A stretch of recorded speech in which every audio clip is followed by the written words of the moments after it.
Good afternoon and welcome.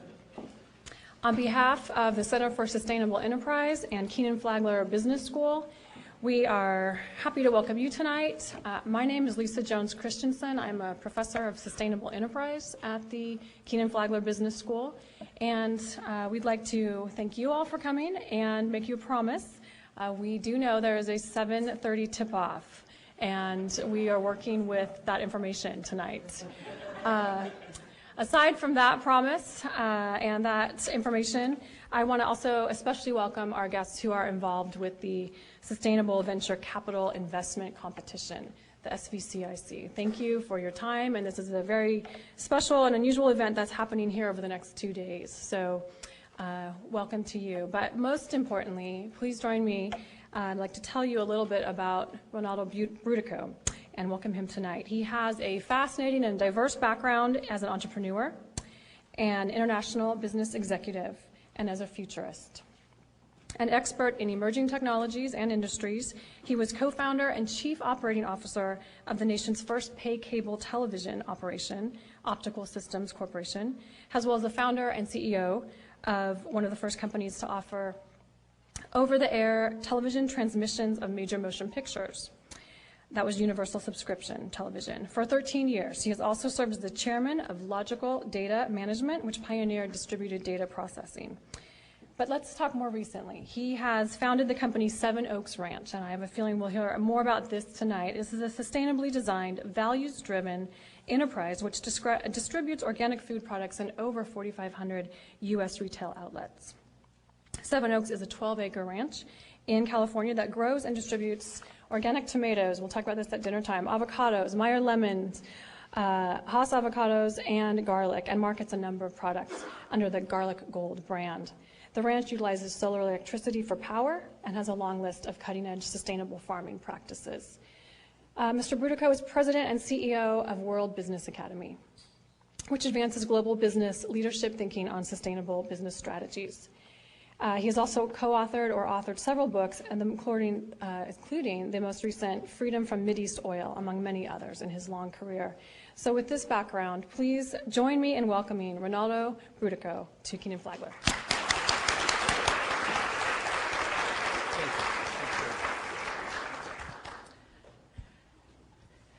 So I was duly warned about the tip-off. I was also told, this is probably safe to say in this audience, that there are two things in North Carolina that you can count on with some regularity at the UNC. One of them is that we really don't like to see Duke do well, and I guess that's been taken care of. And the other is we absolutely want to see the Tar Heels win, so we will be out of here by 7:25. I want to thank Kenan-Flagler particularly for inviting me back. This is my third time, actually, to be able to speak here at Kenan-Flagler. And I'm particularly interested in tonight's opportunity to talk about sustainability. We know that one of the interesting things about the title I picked was Lemons to Lemonade, by the way. And it turns out lemonade is also one of our products at Seven Oaks Ranch. And when I started thinking about that topic, we were living in a different world. The world has literally changed in the last 30 days. And what I'm going to do is I will cover a little bit. I won't ignore Seven Oaks Ranch tonight.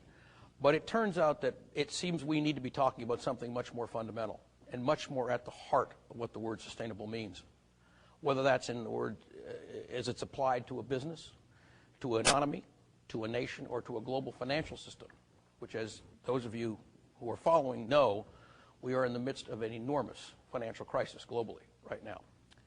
So I'm going to focus my remarks, hopefully, on something that's relevant to everybody, not just those of you who would like to start a business and see it ramp up. And we've been very blessed in Seven Oaks Ranch, this company that I'm gifted and really pleased to be the CEO of. We did a couple of years of serious R&D, right down to the fact that I was handing out samples at the local farmers market. And we've done a couple of years now of rollout. And we've been very well received across the nation, which is kind of exciting. So you'll see our products in Whole Foods. You'll see them in any Harris Teeters. You'll see them in a number of stores. And most often you see it under the brand Garlic Gold. And if you look at the top, you'll see it says Ronaldo's Organic. And as you would imagine, I'm the Ronaldo. So I'm very proud of that company, and I'm very pleased with that company. And there's a lot of lessons, and maybe in the question and answer period, by some of the things I'll say, it might even stimulate specific questions that you'd like to ask about the formation of businesses. But the idea of forming a business today that you'd like to see ramp up and be successful in the 24 to 36 months that I just referenced is extremely challenging given what's going on in the world. So this talk is still entitled The Lemons to Lemonade. But I'm going to focus a little differently on how we squeeze those lemons. The real issue for us today, and just a very brief note, I want to mention the World Business Academy, which was in the introduction, was founded in 1986. We've continuously published. Our work has been read, when I say continuously, we're literally every month and now every week we've been publishing for 20 years. We emanated out of a series of conversations I was invited to convene at the Stanford Research Institute. We were offered the opportunity of becoming the social sciences division of Stanford Research Institute, and we declined it. And I and some other business executives chose to start a nonprofit called the World Business Academy. It's a very simple premise. Two things that we all believe in common. We don't have a lot of dogma. Those two things are, number one, business is the most powerful institution in society today. And it frankly is. The second thing that we all agree on is that because of its power, its influence, business, and we tend to analogize it to the Holy Roman Empire. The Catholic Church today is the Holy Roman Empire, thought of itself as the centralizing, organizing principle in Western Europe because it was the most powerful institution. And we believe in the Academy that because business is the most powerful institution, whether we choose it to be or not, it's just sort of like the sun rises in the east and sets in the west. And in the world we live in today, business is the most powerful institution in society. If you believe that, then there's a special obligation, like what the Catholic Church tried to do, which was have a sense of how all the pieces fit. And I'm not saying they did a good job or a bad job, but the sense that they needed to have some institution in charge was kind of a hallmark of that era. Our era, we believe in the Academy.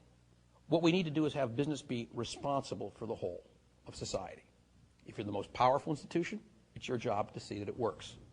And as I stand before you today, by any neutral observer's opinion, society at a local, national, regional, and global level is not, quote, working, close quote.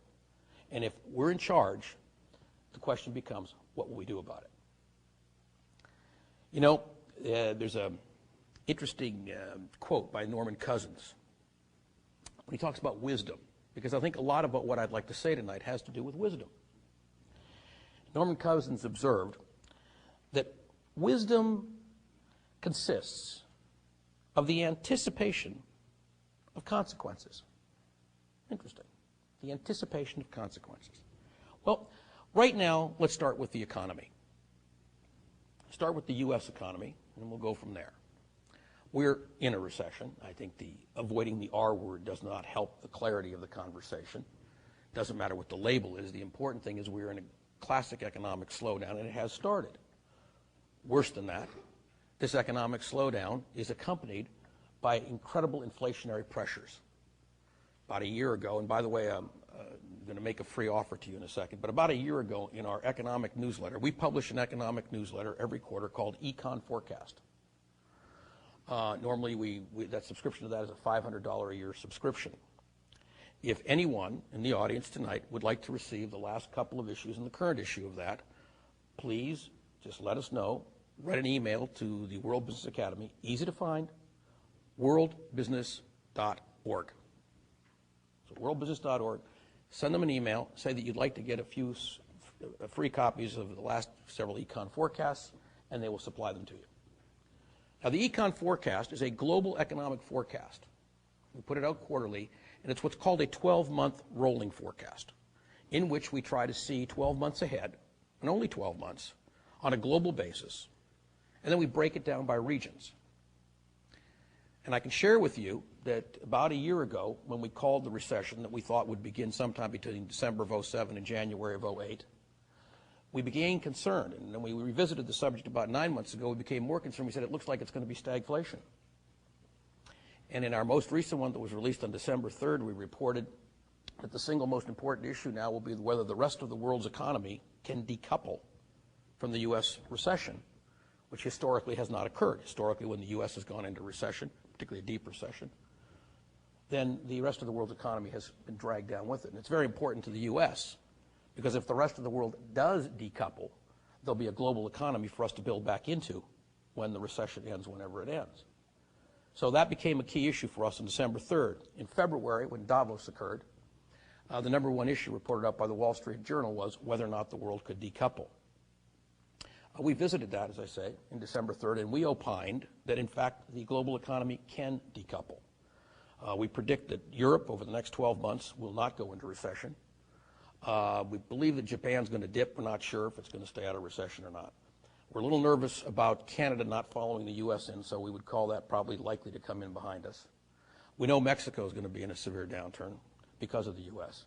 We think Latin America is actually going to be up a little bit. We think China's going to come down from 10% gross product to about 7%, which is what the Chinese leadership prefers, because it'll slow down some of the impact there. India's going to come in around, we think, around 5%. And it looks to us like when you combine all those, you've got a global economy that will decouple successfully while the U.S. goes into what we believe, and have said publicly, is the worst recession in anyone's lifetime in this room. So the worst recession since the Great Depression. Now, that would be bad enough. Unfortunately, it looks like it's getting worse. Stagflation is a condition of rising inflationary pressures. At the same time, there's a deflationary economy or recession. I won't go too much into detail about this, and I don't want to dwell on the point because, as you'll come to find out by the rest of my remarks, I like to think of myself as a thoughtful optimist. So a thoughtful optimist is somebody who is aware of the challenges and not blind to them, but is optimistic as to what we can create for outcomes. However, to fail to describe what the situation is only to dance or whistle by the graveyard and to ignore the enormous challenges that face us. So we're in stagflation, and we're accelerating at a very rapid rate, meaning inflationary pressures are rising quickly, reflected in the price of oil, the price of gasoline, the price of bread, the price of milk, and there are policies that are feeding these things which are crazy. One simple example, that the United States supports the manufacturing of ethanol from corn is absolutely idiotic. There are some people, Lester Brown, who's a fellow of the Academy, who makes the argument it's also immoral. I won't go to morality, I'm a business person, but I'll go to idiotic. The yield is ridiculously low, barely positive. The cost is very high. It drives farm commodity prices through the roof, so you're paying for it in the price of bread, milk, chicken, beef, etc. And on top of all that, it isn't particularly environmentally sensitive because it takes a lot of natural gas to do it. So here we are supporting and pouring enormous amounts of federal money to support a technology, corn ethanol, which frankly doesn't make sense. When our neighbor to the south, Brazil, one of the standout extraordinary economies in the world today, has been making ethanol successfully from sugarcane with a yield of 7 to 8 BTUs out for every BTU in, doesn't use a single kilogram of any organic compound such as natural gas, coal, or oil, and returns energy to the grid when it burns the bagasse as excess energy. Brazil is absolutely roaring as an economy, as well it should. It is a net exporter. It crossed over the line last year. It now exports energy to the rest of the world and is accelerating in that department. It's also the largest, I believe, exporter of soybeans in the world at this time as well. So what is it that Brazil's been doing right that we've been making a mistake on here, and why? And we have some exposure on this topic in the Academy because we've maintained an office there for 14 years, which we still have, and been intimately involved with what's now being referred to as the Brazilian miracle. Not really a miracle, actually. It was just a thoughtful observation of consequences. And what's happening in Brazil could happen in the United States. But to do that, we have to start making some different choices. I don't want to dwell too much on the economy, but I want to say one more thing before I leave it, and that is, as all thoughtful observers now are aware, the Fed in the United States, the Federal Reserve Bank, is in an absolute panic and has been since February. Why? Well, the total capital base of the Fed is about $750 billion. They've already pledged over $450 billion. They haven't begun to make a dent in the problem. And what they're basically doing is trying with monetary policy to stop the entire global financial system from collapsing. That's what's going on today as we speak. Now, it's impossible in my mind for them to be successful because monetary policy cannot alone deal with this situation. The situation has to be dealt with a combination of monetary and fiscal policy. I actually just finished writing an article, which will be coming out in about 2 months, which I was going to entitle, Good Morning, Mr. President. And I was going to publish it about 3 months before January of '09, so that whoever took office would have the Business Academy's prescription for the fiscal measures we thought they should take. And if in the Q&A you want to know what those are, I'd be happy to share them. The point is, however, we made a decision internally about 3 weeks ago that we cannot withhold publication that long because this crisis is too severe and it's accelerating too rapidly. So we're retitling the article. The working title now is Pushing on a String. And if you've ever noticed, when you push on a string, it doesn't go anywhere. It bunches up. To make a string move, if you're going to push on it, you also have to pull. So that's the combination of monetary and fiscal policy. Why that has to occur in tandem is also something I'd be delighted to go into, but basically has to do with the way fiscal and monetary policy act in unison to correct when you have serious economic dislocations, which is what we have. So when I say that the entire financial system is in the face of potential collapse, I'm intentionally understating the situation. The Fed, for example, is not authorized to commit taxpayer dollars without a vote of the Congress, and yet indirectly that's what they're doing. When they pledged $30 billion to Morgan to underwrite the Bear Stearns acquisition, they know they're playing with house money because it is inconceivable to anyone in the world that the U.S. government, under any circumstance, would let the Fed go bankrupt. It's not conceivable. Therefore, what's going to happen next if we continue to push on monetary policy is we're going to continue to put downward pressure on the dollar, watch for more interest rate cuts. That's going to put continuing upward pressure on the commodity that we keep importing that keeps driving us into the tank, which is oil. It's going to continue to put upward pressure on commodities, and it's going to put further pressure and tension on inflation at precisely the time that the economy will continue to be going down. This is not a prescription for us to get safely to shore. So we must now act, and I want to commend Congressman Barney Frank, the chairman of the House Banking Commission, and Senator Chris Dodds, who is the chairman of the Senate Banking Committee. They have introduced a bill, or about to, which would bring back the HOLC, which is a homeowners loan corporation, originally created by Roosevelt in 1931, which basically was a mechanism to sop up mortgages in the market as one fiscal measure. I won't list the others. That bill was announced about 10 days ago. The administration's response to it, regrettably, was it's okay, we'll get by. We'll just let the people who borrow too much money get punished and keep on working.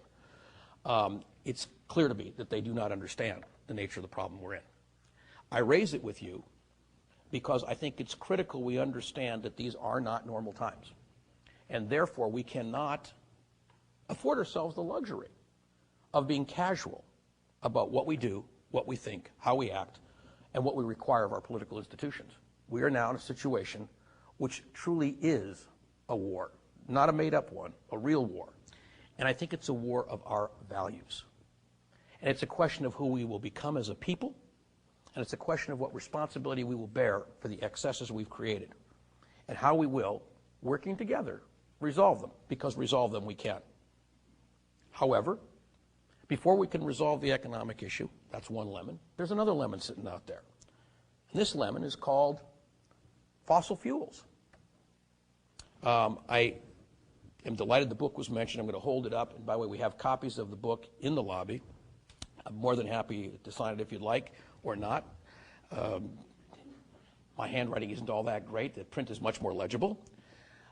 This book is called Freedom from Mideast Oil. What's the book about? 3 things, basically. Number 1, we stand at the time when we are we are at the end of the fossil fuel era, which has been around since roughly 1900. Now, that's an enormous statement I just made, because I want you to stop and think about it. The fossil fuel era, okay, fossil fuel is the planetary energy system. We run the entire global society off of fossil fuels. So for me to stand and say that we've come to the end of the fossil fuel era is an enormous statement. But we have. That's what the book's about. What is peak oil? Why are we there? How do we know we're there? Et cetera, et cetera. Enormous conclusions follow from that. In addition, what follows, and by the way, just for those of you who wonder, are we going to run out of oil? The answer is no. But then again, running out of stone is not why the Stone Age ended. What happened is we came up with different technology. So it's not that we ran out of stone, it's that the Stone Age ended for good reasons.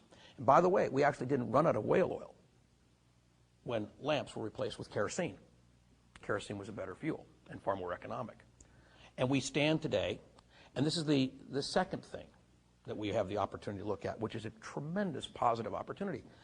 Since we're at the end of the fossil fuel era, we're at an extremely enviable position of being at the beginning of the renewables era. And in fact, there are many renewable technologies today that are far less expensive than burning oil already. So there are innumerable opportunities to make lots and lots of money if we switch over, which we will, whether we like it or not. It's only a question of how much pain we wish to go through in the process when we switch over to renewables. Some renewables are in beta stage. They're not ready yet. Cellulosic ethanol would be one of them. Other technologies, sugarcane ethanol is here already. Wind is 4 cents per kilowatt hour. Did you know that coal, under existing legislation, which is too light, coal properly scrubbed is more than 4 cents per kilowatt hour. So wind is already cheaper than coal.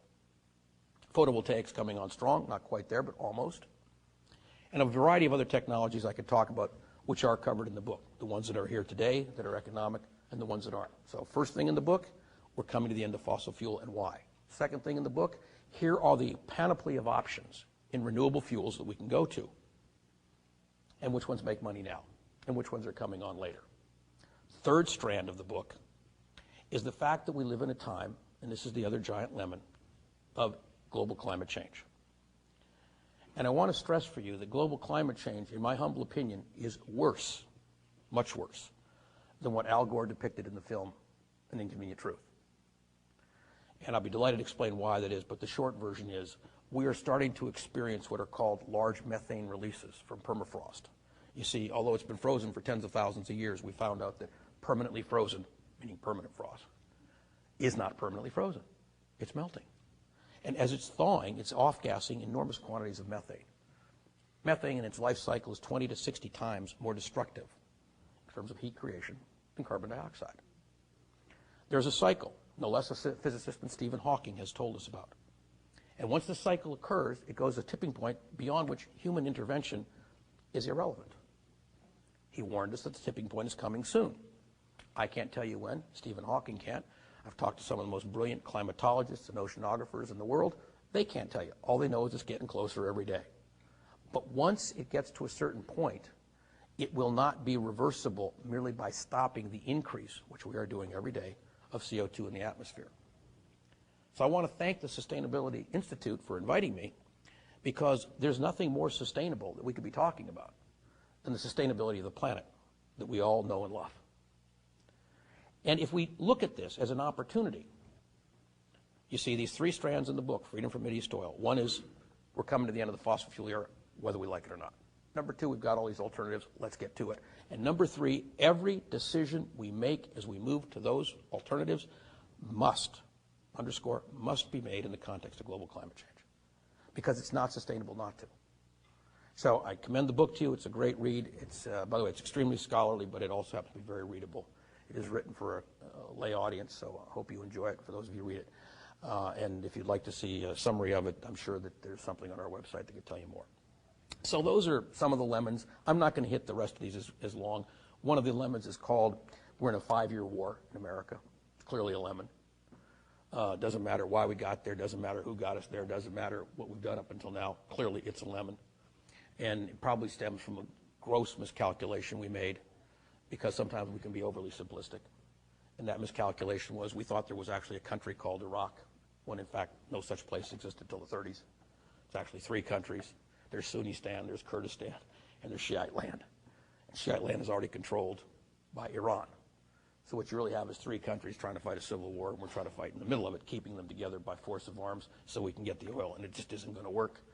And that's what people are starting to realize, that the only outcome to Iraq, and it's only a question of how long before we realize this, is we have to help the three warring factions separate in the most humane way possible. If no less a figure than Mahatma Gandhi, who was the ultimate, the father of his country, India, the ultimate conscious human being, if he came to realize that the only way to end the bloodshed of India post the British occupation was to divide it into two countries, India and Pakistan, which with a heavy heart he agreed to. If someone of like his stature, and clearly his disinterested, dispassionate, and compassionate belief in the future of his country and the well-being of the people who went to live in Pakistan, and the separation of Pakistan from India was an extraordinary nightmare. If he could see the wisdom of that as the way to minimize human suffering, I'm hopeful that soon the American public will realize that that's the way to minimize human suffering. There's an excellent article that we've written on this I'd like to commend you called Iran Exit from a Quagmire. And I use the term quagmire, who I actually borrowed it because, as I say in the article, I got that from the guy who used the term to describe the war in the first place, a man named Dick Cheney. So quagmire is not what I labeled it, it's what Dick Cheney labeled it. Now, why am I mentioning the war? Because it's a lemon. In the economy, it's a giant lemon. It's one of the things that's stoking the fire. Okay? The estimates right now are it's a $1 to $3 trillion lemon. But what it's doing is it's taking scarce resources that aren't being deployed in the U.S. to create jobs domestically so that we can repair the 53% of the bridges in this country that are unsafe. That's more than half. It's so that we can get about the business of building schools and hospitals and sewers and all the things that we do so well, because the jobs we create doing that will stimulate the economy and create the new economy that's going to emerge from the one we're in right now, sooner or later, preferably with less pain, not with more. So that's a lemon. We have to deal with that lemon. We have to deal with the consequences of its existence, whether we like it or not. Another lemon, I'm just going to touch on this real quickly, two more that I want to mention. Global terrorism, don't need to say much about that. We all know why that's a lemon. Okay? And I must, and there's an article on that I'd like to commend you, which I wrote in 2000, right after 9/11, actually, about 45 days after 9/11, in which I share the opinion, which I think is coming to be more widely accepted.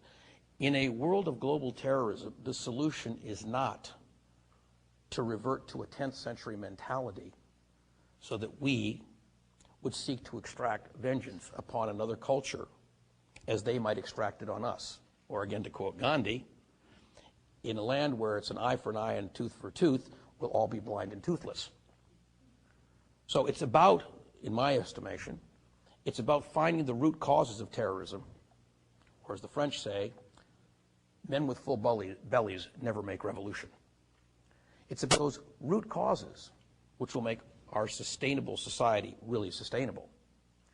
Denying those root causes and meeting it on terms of engagement that are dictated by literally a 10th century mentality. And if you think of what Sharia is, it's a 10th century legal code. When you think about women walking around in burqas, it's a 10th century culture. I could go on and on and on. And that's not to impugn Muslims. To the contrary.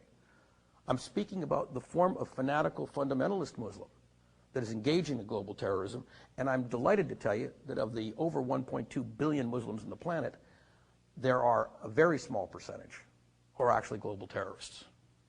The trouble is we're creating more of them, we in the West, and we need to stop doing that. So that's a lemon. And the last lemon I'll mention is the so-called clash of cultures.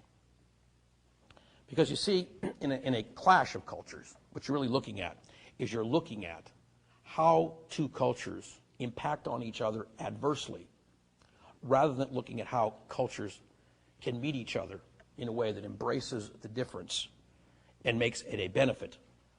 A 2 + 2 is 5 equation. Whenever you define it in terms of clash, by definition, someone's going to win and someone's going to lose. And as I said in the article, you know, it's not they who are exposed. They don't mind living in caves. It's we who are exposed. We like our society. We want our freedom. We'd like our sons and our daughters to grow up to have a good life, hopefully to come to school and graduate school, have families. We don't live to die. we live to live. What we're doing is we are stimulating a culture, which doesn't take a lot of stimulating to get to this point, which chooses to die rather than live, or does live to die. And you're seeing that in the spate of suicide bombings across the globe. Now, to be unaware of these facts, to be unaware of these lemons, would leave us hopelessly unable to deal with a positive outcome. It would truly make of us victims. And as I said earlier, as Norman Cousins observed, it would leave us less than wise because we had not foreseen or been willing to look at consequences. So the new sustainable society model is very much like the new sustainable business model. How do you squeeze these lemons? Well, I want to make a statement that I am saying because emphatically I believe it's 100% true, and there's no hyperbole here. And the statement is this. In the roughly 40 years I've been doing this work, I have never seen anywhere in the globe or heard of any problem, not one single problem that humanity faces that we cannot solve with existing technology and resources. There is no magic bullet required. There is no new thing we got to invent. There's no way we got to change something in radical ways. Every single problem I've ever heard of or seen can be eradicated with existing technology and resources. And guess what? Turns out, when you do it, it creates an enormously sustainable society. It creates a huge economic lift. Well, if you take that as a given, and I'm not going to dwell on what all the ways that you squeeze those lemons, I think what we can say is for sure that we're entering a period of time where the response to clashes of civilizations should be an era of change in civilization. It's really time to change. Now, if Muslim fundamentalists literally prefer living with a 10th century legal code and a 10th century social code and a 10th century penal code, it's a fairly safe guess that they're not going to change. It's also a fairly interesting observation of what they're rejecting, because they must see something pretty horrific out here in the West that they really don't want any part of. And I think that what they see is that although their values may not be phenomenal, at least they think they have values. And they see the West as a valueless society. And in one sense, they're right. Because what we did is we let one value, it seems to me, override all the others. And it's the antithesis of sustainability. We let short-term thinking occupy our consciousness and short-term gain. So when we use the term sustainability in the World Business Academy, we don't just mean environmentally sustainable, as I'm sure they don't here at Kenan-Flagler. I know they don't. What we're talking about is something more fundamental. Sustainable means, are you going to be here in 10 years? Are you going to be here as a society? Are you going to be here as a business? Are you going to be here as a culture? And if you are, then you've got to be willing to see that the 10th century culture isn't going to change. We're going to change. And so the interesting question becomes, what are we going to change to? And specifically because we're here at Kenan-Flagler, how are we going to change in business? Because remember, I started out by saying, the Business Academy is the belief that we, in business, must be the change we want to see. So if we are going to be responsible for the whole, we in business, then it's important that we start looking at what we think we need to start studying. What is the new business curriculum? How does that help us change? How does it help us create sustainable businesses? Well, the key component is what we call this new business curriculum. And I'm going to share with you one example in detail, and then I'm not going to do this with each of the other, what we call 9 educational tracks. What I'd like to do is give you one example of how sustainable curriculum would work and what we hope the business community in its business schools initially and ultimately in its business practices will begin to replicate out through society, because we believe this kind of thinking will change not only what business does, but it will set a new standard for what we expect politics to do. And who are we kidding if we think that politicians don't work for business? Where does the money come from? Okay. Regardless of which party you're in, whether it's a Republican or Democrat, I believe both McCain and Obama and Clinton, all 3 of them, both sides agree that the pervasive influence of lobbyists has distorted the body politic. Or as General Eisenhower said in his farewell address, literally, beware the military-industrial complex.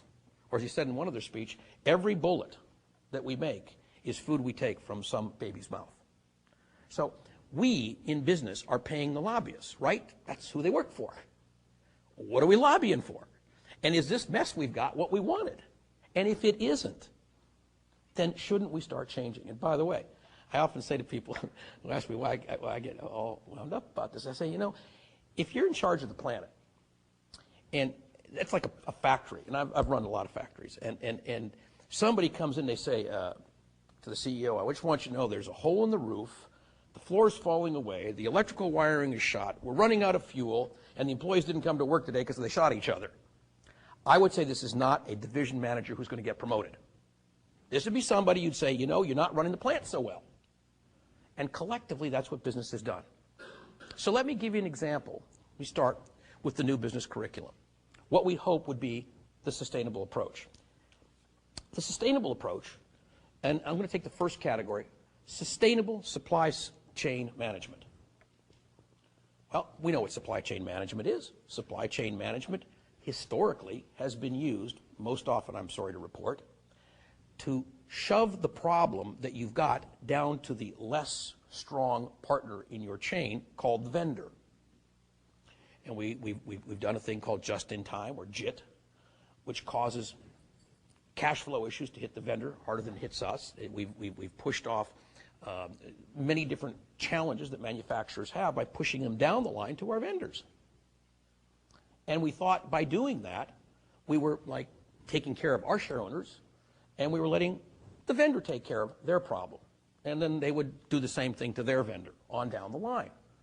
And so supply chain management became the discipline of maximizing productivity, minimizing cash commitment, and maximizing outcomes by more efficiently, quote unquote, utilizing vendor relationships. Code for let them deal with it. Okay? What would sustainable, oh, by the way, you know where that ends up? If you keep doing that long enough, it ends up like Delphi and General Motors. And after all the billions they've now poured into Delphi, they still haven't seen the end of it. Because if you treat your vendor like somebody who's not your partner, you will ultimately, you'll get away with it for a while, but you won't get away with it forever. So what would sustainable supply chain management look like? A really different concept. It would look like the vendor as your partner. Let me give you an example. I've had the good fortune, a little over 18 years ago, of helping to take a company public, and I still sit on the board of that company. I'm on the audit committee, I'm on the governance committee. I've been very involved with it, and the company's called the Men's Warehouse. And when we started, a little over 18 years ago as a public company, we said, well, why are we doing this? And George Zimmer, who had joined the Business Academy about a year earlier, said that what he wanted to do was to take his regional men's clothing company, which at that time was doing about $68 million in sales, and build a company that would reflect the values that we talk about and write about in the Academy. And he asked me if I'd go on his board to support him in doing that, and offered to bring one other Academy member, a good friend of mine, Professor Michael Ray, who became the chair of innovation and creativity at the Stanford Business School, and regarded by Fast Company as the most influential professor at the Stanford Business School for the last 20 years. So we said yes. I said, sure, I'll come on, and sure, Michael's a fellow of the Academy. We'll do this, and we'll try and help you, George. We'll see what we can do. So from that time, which started when it was $68 million in sales, to today, a little over 18 years later, we're at about $2.2 billion in sales now. We've grown our top line at the rate of 22% compounded annually, making men's suits. Not exactly an exciting business. So to grow your top line 22% compounded annually in this business, by the way, the suit business shrunk in that period of time by a little over 50%. We also produced a balanced 22% compounded return to our profits. So perfectly balanced company. And we did that, and here's another statistic interesting, and we're a Fortune 1000 company, obviously. We did this entire thing, and we have never lost money one quarter, let alone 1 year. including not last quarter. And we won't lose money this quarter. And we're very under-leveraged, meaning we have less debt and more cash. And we continue to operate the business, as you will hear from other points I'm going to make, in a more sustainable way. Why are we succeeding? And I must tell you, we told people on day one that we went public, we told them exactly what we were going to do, and nobody believed it had an economic consequence. Here's what we said. We said, we are not here to maximize share owner value. Sounded like heresy. We said, let me tell you what we're here to do. We're here to take care of our employees. Because we think of ourselves as a tribe. And we think if we take care of each other, we're going to make it through whatever comes at us. Remember, we were a regional men's tailored clothing company, $68 million in sales. On our way to, at that time, George hoped $1 billion. We got way past it, obviously. So the number one stakeholder group that we are going to make decisions in favor of are the employees. And by the way, it seems to be working because in the last 9 years, we keep getting voted one of the 100 best companies to work for in America by Fortune magazine. And that survey is taken by your employees in private, by the way. So you can't buy your way into that list of 100 best companies to work for in America. And I'm extremely proud that we've been on that list so many times. Okay, so employees first. Second stakeholder group for us are our customers, because that's why our tribe got together. We got together to serve these customers.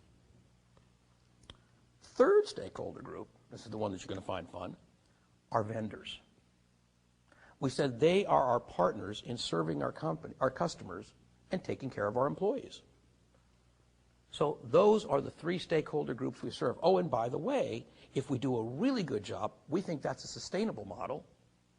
And our fourth stakeholder group, called our share owners, will benefit. Now go back to the numbers.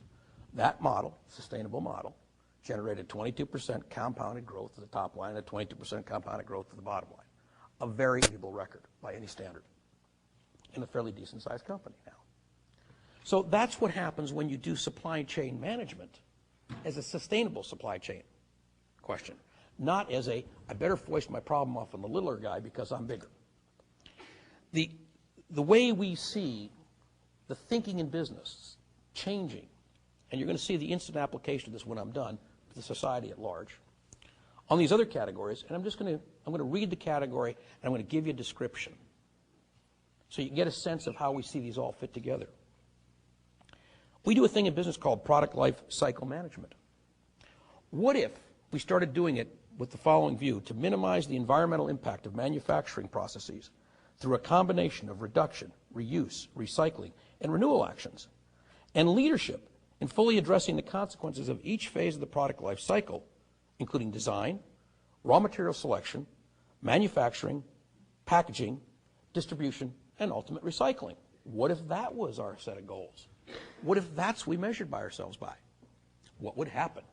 And by the way, when I call this a curriculum, I want you to know that we've recently engaged, one of the fellows of the Academy is Dean Jane at the Kellogg School, who, when we first started doing this project, which is headed up by Tim O'Connor of the Academy, Dean Jane and his staff and the team there at Kellogg really embraced these categories you're going to hear. We've now had a very successful conversation with Case Weatherhead Dean Rady, who's also a fellow of the Academy. We're reaching out at this time of course, to Kenan-Flagler.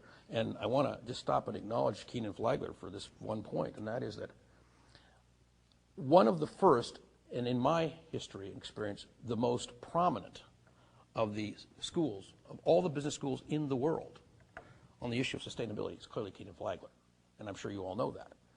What you might not know is that some of us who run around the world and go to places like EMEDA and London School of Economics and Kellogg and Stanford Business School and a lot of other interesting places, we know it too. So to be invited to talk about sustainability here at Kenan, to me is a great honor.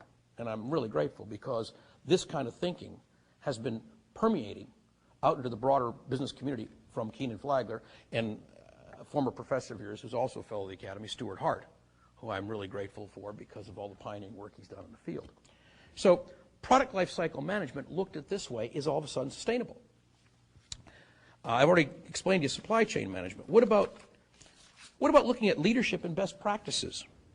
Dissemination. What if best practices dissemination was actually something we made a real practice out of collecting and disseminating?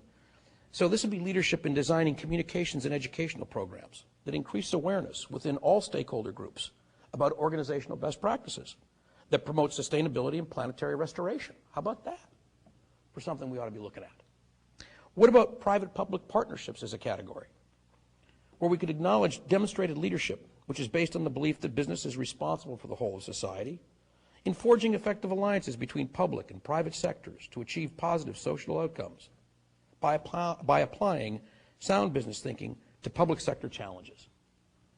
See where this is going with society? Sound business thinking to public sector challenges. Not win-lose thinking, not zero-sum thinking, okay? Thinking that says 2 + 2 is 5. Not thinking that I'm in a jungle and it's kill or be killed, eat or be eaten. But the kind of thinking that says, if I can create a win for you, whether I get a win or not, that'll be okay, but probably I'll get a win for me. And you know who's the best living, well, no longer living, the best example in my lifetime of that way of thinking was General George Marshall. Passed by 1 vote, the Marshall Plan. His hope was that it would keep Germany and Japan from going to war against us again. And he even said at one point, it would be an extraordinary possibility, but just maybe possible, that if we adopted the Marshall Plan, they would actually become our allies. An enormous thought at that point. 1946, he said that. It passed in 1947, same year India was partitioned. Passed by 1 single vote, and they only got that vote because they changed it. They were going to call it the Truman Plan, and they said they won't vote for it. And they said, okay, we'll call it the Marshall Plan. He was a very humble man. And so Marshall proved that when you engage in what appeared to be an eleemosynary act, actually it was profoundly smart business. Because from that rebuilding, we today are still enjoying the ripples of the economic miracles that occurred post-1947. We are the beneficiaries of today. It is no doubt in my mind that the Marshall Plan has created more wealth than any other single piece of legislation in the history of the world, with nothing coming in second place. Why don't we do that again?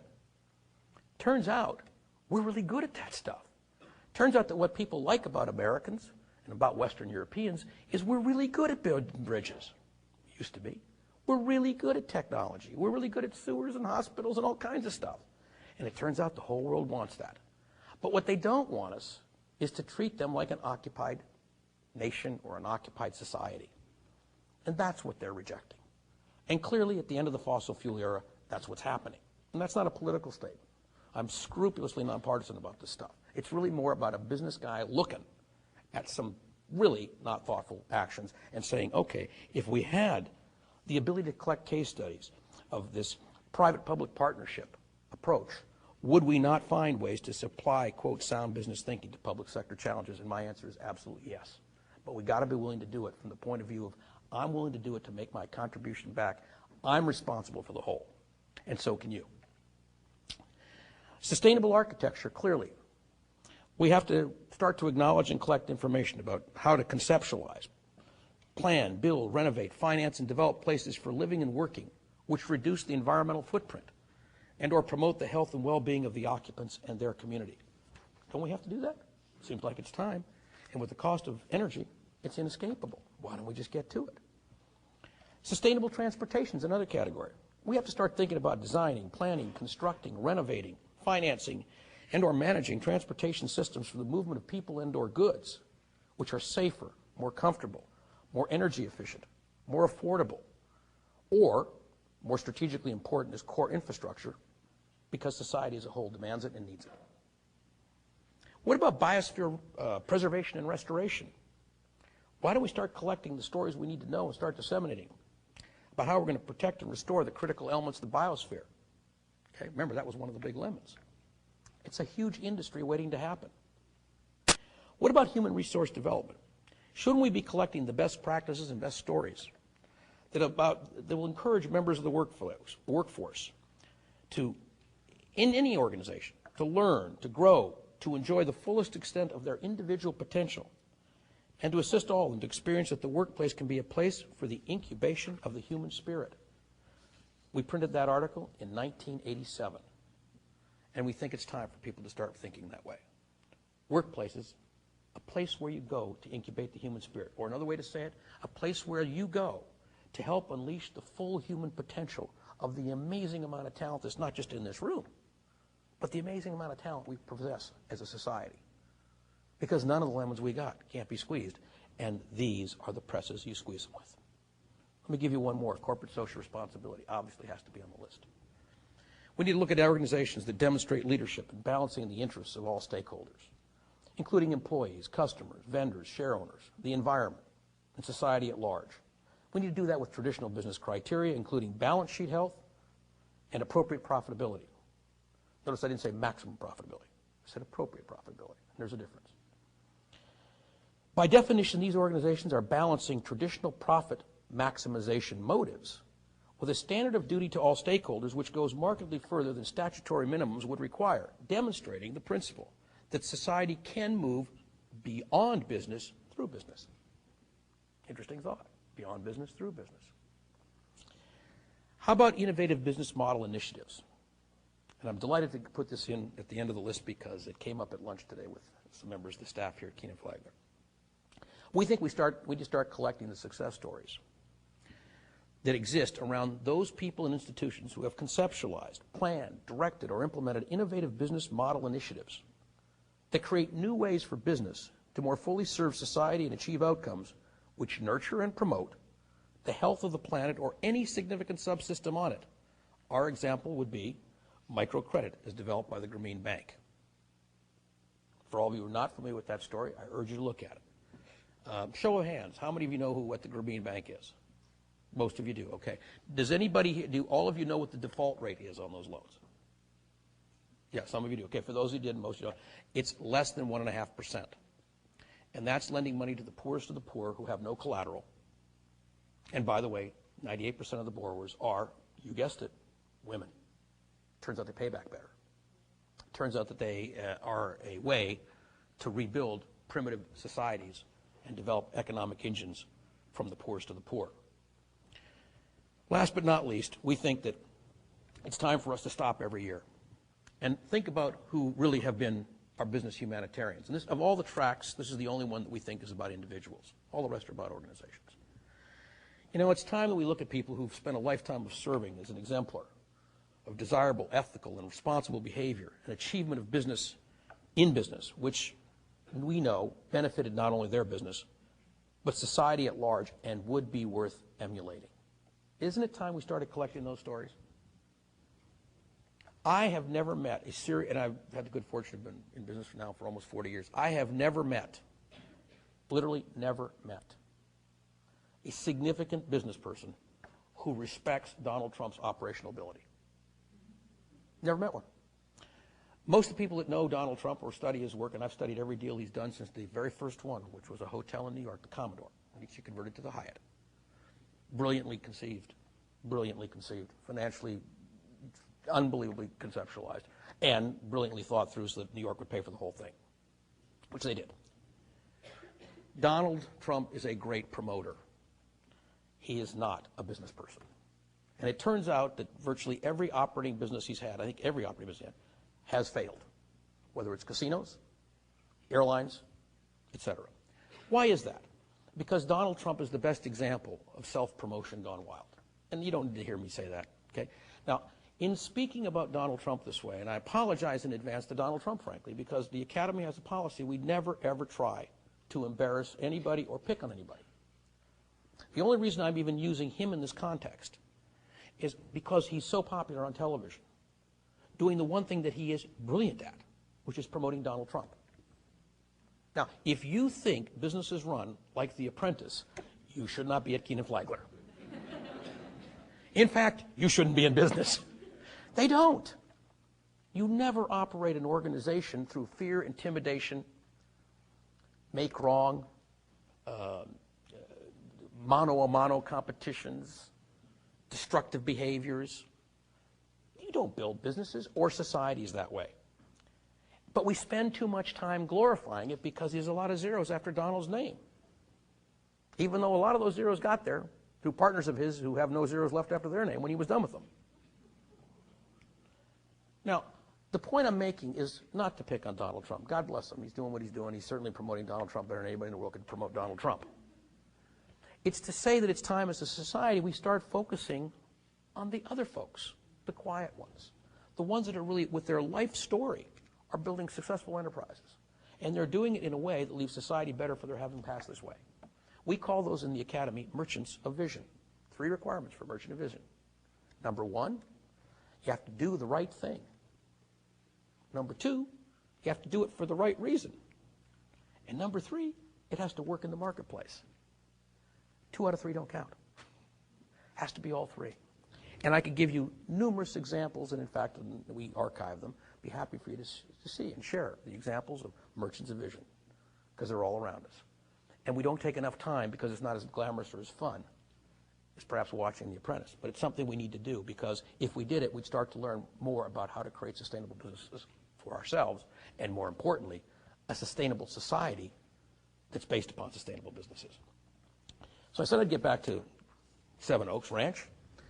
Well, no startup can do all of these. So we wouldn't begin to be presumptuous enough to say, gee, we're an example of all of these categories. So how does a startup use this information? First of all, I think it's incumbent upon us who've been around for a while, particularly business education, to collect these stories and find ways to build case histories and case studies around these stories, and to get it clear what we're really about as a business institution, whether it's a school or it's a business institution, meaning it's in the workplace itself. But more importantly than that, I think it's important for each of us in businesses to take one or more of these values and see if we can't make it the hallmark, sort of like the keel of a ship around which the ribs get built and therefore the ship stays together. So the keel of any ship can be any one of these values. And I've learned over the years that when a ship has one or more of these values, they tend to have most of them, because it's a style of thinking. We call it values-driven enterprise. Trying to get that phase of my life behind me. And it was a very good phase, and I'm happy about it, and it was a very successful phase, but I'd chosen to move on from that for a variety of reasons. And I went to Brian, and I said, now, Brian, what would you like? Now, at that point, Brian had been with our company for about 6 years, I guess, 5, 6 years. He started almost directly out of college.